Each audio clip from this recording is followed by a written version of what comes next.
Dam के पास मां नर्मदा के इस स्थान पर जो दुखद हादसा हुआ है, जैसा कि सबको जानकारी है, कल जो ये घटना हुई, इस घटना से 9 लोगों की बॉडी मिली है, 28 लोगों को बचाया जा चुका है। मुझे और आप सबको, पूरे प्रदेश को जिनने भी घटना सुनी, सब स्तब्ध रह गए। लेकिन ये अच्छी बात रही कि यहीं पास में हमारे इसी घटनाक्रम के जहाँ घटना घटी है, पास में जल जीवन मिशन के भी काम चल रहे थे और वहाँ के लोगों ने भी मिलकर के इस तुरंत बचाने की दिशा में जब लोग लगे, इसके कारण से और साथ ही साथ प्रशासन को जैसे सूचना मिली तो एसडीआरएफ, एनडीआरएफ और हमारे माननीय मंत्री भी यहाँ मौजूद हुए, माननीय राकेश सिंह जी, माननीय पर्यटन मंत्री भी, कल हमने तुरंत उनको यहाँ से रवाना कराया था। और साथ ही साथ यहाँ के हमारे सांसद आशीष दुबे जी, इस अवसर पर यहाँ के विधायक हमारे नीरज जी,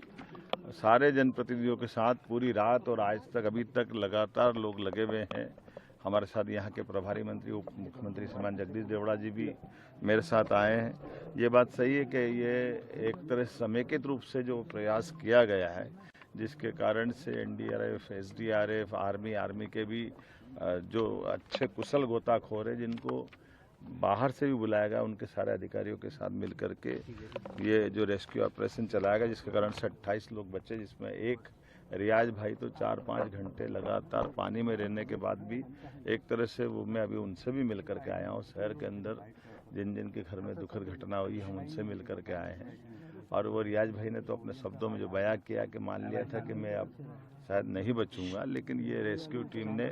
उनको बचाने का काम किया। इसलिए तत्काल राहत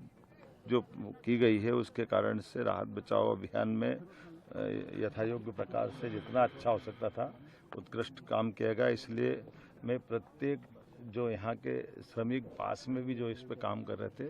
उनको बचाने वालों को भी 51,000 रुपये प्रत्येक श्रमिक को देने की घोषणा करता हूँ। यहाँ के प्रशासन के साथ जिन जिन लोगों ने बचाव दल में जो लगे हैं, उनको भी हम उसी प्रकार से सम्मानित करने वाले हैं।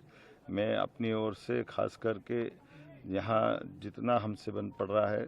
जो प्रत्येक मृतक परिवार के बारे में कल हमने अनाउंस किया है 4 लाख उनको देते हुए, माननीय प्रधानमंत्री जी ने भी मृतक परिवार को 2 लाख देने की बात कही। पैसे का सवाल नहीं है, लेकिन ये कष्ट की घड़ी में सरकार, हम सब इस बात के लिए मन में भी पीड़ा भी है, लेकिन हम अपनी तरफ से इसमें प्रयास कर रहे हैं, खास करके कि इसके साथ साथ कोशिश कर रहे हैं कि इस पूरे घटनाक्रम के लिए कमेटी बनाने की घोषणा की है, जिसमें हमारे सरकार के माध्यम से उच्च स्तरीय जांच समिति बना रहा है। इसमें महानिदेशक होमगार्ड एवं नागरिक सुरक्षा, सचिव मध्य प्रदेश शासन, आयुक्त जबलपुर संभाग, ये इस पूरे घटनाक्रम की 3 बिंदुओं पे जांच करेगी, जिसमें क्रूज दुर्घटना के कारणों की सूक्ष्मता से जांच करना, परिस्थितियों को प्रतिपादित करना जिसके कारण से ये दुर्घटना हुई है, क्रूज संचालन से जुड़ी हुई सभी घटनाओं की जानकारी, प्रासंगिक नियम, अधिनियम, नागरिक सुरक्षा प्रोटोकॉल्स का पालन किया या नहीं किया, इस सारी बातों के साथ भविष्य में फिर कभी दोबारा ऐसी घटना न हो, इसके प्रबंधन के लिए नौका पर्यटन, क्रूज पर्यटन, एडवेंचर स्पोर्ट्स आदि सभी को इस भविष्य में एसओपी तैयार करके हम इसमें कोशिश करेंगे कि ऐसी घटना अब दोबारा न हो। लेकिन मैं एक बार फिर हमारे सभी जवानों को, इस बचाव दल के लोगों के साथ, जनप्रतिनिधियों और प्रशासन के साथ, जबलपुर वासियों के भी धैर्य के आधार पर, क्योंकि सारे लोग पूरे नदी के किनारे पूरी रात गुजारते, मैं मीडिया बंधुओं का भी आभार मानता हूँ।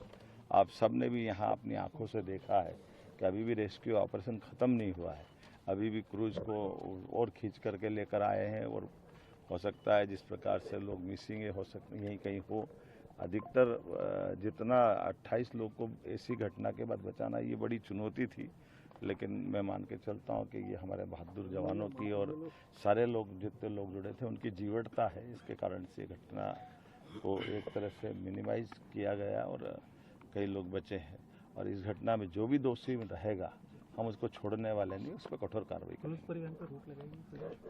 ये मैंने कहा कि इनकी जांच रिपोर्ट आने दो उस पूरे घटनाक्रम में, और ये तो बिल्कुल प्राइमरी तो निर्देश है ही कि जरा भी आपको, यद्यपि मौसम विभाग की जो भी सूचना है उसका पालन सबको करना है।